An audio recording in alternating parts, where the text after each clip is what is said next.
तो आज मैं आपको फैक्ट बताने वाला हूँ।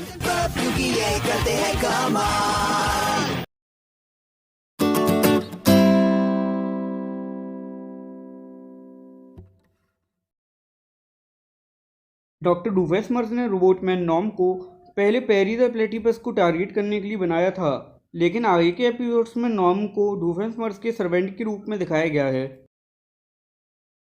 जिंजर जो कि मेंबर है फायरसाइड गर्ल ट्रुप की, असल में वो बहन है कैंडिस की बेस्ट फ्रेंड स्टेसी की।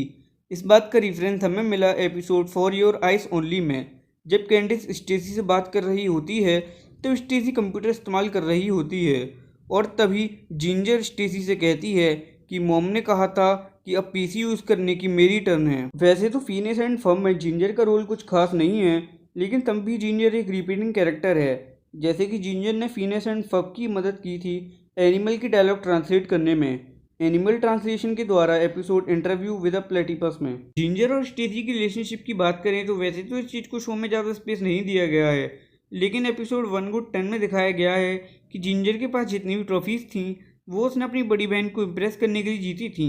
जिंजर के क्रश की बात करें तो जिंजर को क्रश है बलजीत पर। इस बात का रेफरेंस हमें शो में कई बार देखने को मिला है। मिसाल के तौर पर episode Isabella and the temple of sap में जब इजाबेला कहती है कि हमें देखने आना चाहिए कि फिनियस एंड फब क्या कर रहे हैं, तभी जिंजर कहती है कि उसकी बजाय हमें यह देखने जाना चाहिए कि बलजीत क्या कर रहा है।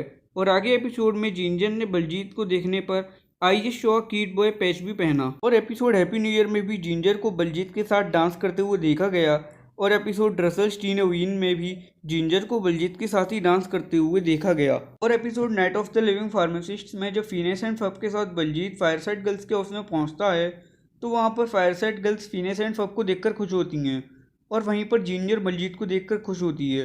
और एपिसोड एक्टे और एज में तो बलजीत और जिंजर को प्रॉपर कपल्स दिखाया गया है। आइए जानते हैं कुछ फैक्ट्स फब के बारे में। फब एक इंटरनेशनली रैंक्ड वीडियो प्लेयर है। ये चीज़ हमें ब्रेन ड्रेन एपिसोड में दिखाई गई है, और episode voyage of the bottom of buffered में दिखाया गया है कि फब डॉल्फिन से भी इंटरेक्ट कर सकता है। और episode unfair science fair Redux में दिखाया गया है कि फब एलियंस द मार्टियंस की भी लैंग्वेज बोल सकता है। एस्केप फ्रॉम फिनिश टावर में फब की एक और स्पेशल एबिलिटी दिखाई गई है कि वह अपने पैरों को हाथों की तरह इस्तेमाल कर सकता है। वैसे तो ज़्यादातर एपिसोड में डॉक्टर डूम्बेसमर्स के प्लान सक्सेस नहीं हो पाते, लेकिन फिनिश एंड फॉप शो में कुछ ऐसे एपिसोड्स भी हैं जहाँ पर डॉक्टर डूम्बेसमर्स अपने प्लान्स को एग्जीक्यूट करने में कामयाब रहा है।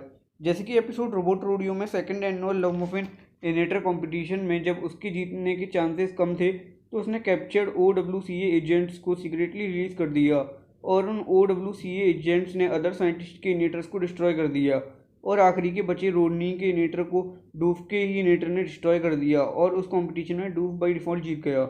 एपिसोड कैंडिस डिस्कनेक्टेड में जब डॉक्टर डूफ को अपनी बेटी वेनिसा को स्कूल से घर लाना होता है, लेकिन वो अपने फेवरेट एक्सरसाइज शो के कारण नहीं ला पाता, तो तब उसने पिक देम इनेटर बनाया और उसने उससे वेनिसा को स्कूल से घर सक्सेसफुली पहुंचा दिया। और बाद में वेनिसा ने अपने पापा यानी डूफ को कॉम्प्लीमेंट करने के लिए फ़ोन भी किया था। ऐसे और भी एपिसोड्स हैं।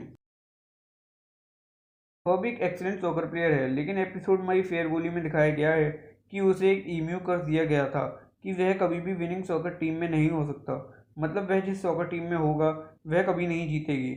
और इसी एपिसोड में रिवील करा गया कि फब का एक ब्लॉग भी है। इस शो में फिनियस और कैंडिस के असली फादर को रिवील नहीं किया गया है, लेकिन अगर इसके पीछे कई थ्योरीज देखें तो कुछ लोग कहते हैं कि डॉक्टर डूफ भी फिनियस व कैंडिस का रियल फादर है, क्योंकि डॉक्टर डूफ का फेस भी फिनियस की तरह ट्रायंगुलर है और कैंडिस की गर्दन डॉक्टर डूफ की तरह लंबी है। और फिनियस और डॉक्टर डूफ दोनों ही नई नई इन्वेंशंस करते हैं, और कैंडिस और डूफ दोनों ही को ही गुस्सा जल्दी आ जाता है। अगर डूफ सही में फिनियस और कैंडिस का रियल फादर है तो उसका मतलब होगा कि डूफ का फिनिश की माँ के साथ एक्स्ट्रा मैरिटल अफेयर था, क्योंकि कैंडिस और वेनिसा सेम एज की हैं। और episode what do it do में डूफ और लिंडा डेट करते हुए भी दिखाई गए थे, और लिंडा ही थी जिसने डूफ को ट्राई स्टेट एरिया पर रूल करने के लिए कहा था। लेकिन जब डॉन पावर मोर से इस थ्योरी के बारे में पूछा गया तो उन्होंने इस बात को एक थ्योरी ही कह दिया, और उन्होंने कहा कि वो शायद इस सीरीज़ में कभी भी फिनियस और कैंडिस की रियल फादर को नहीं दिखाएंगे, चाहे इस शो के क्रिएटर्स ने इस थ्योरी को मना ही कर दिया हो। तभी ये थ्योरी हमें सरप्राइज करती है। क्या पता आने वाली किसी मूवी में ये थ्योरी सच हो जाए।